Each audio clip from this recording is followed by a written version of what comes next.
Hi guys, welcome back to a new episode of Apps Academy. Today in this video, I'm going to show you how you can learn English on Duolingo's account.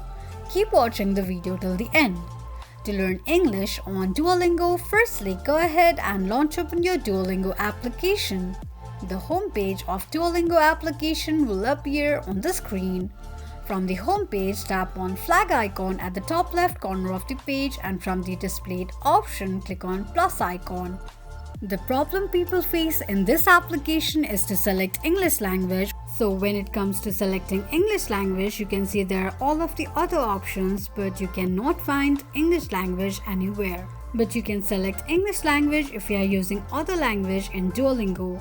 For example, if you are using Duolingo in French language, you can select English language, and that's how you will be able to learn English on Duolingo application quickly and easily, just in few steps. If you have any thoughts or queries, let us know in the comments section. Don't forget to subscribe to our channel. Also press the notification bell icon so that YouTube will notify you whenever we post a new video. I hope this video was helpful to you.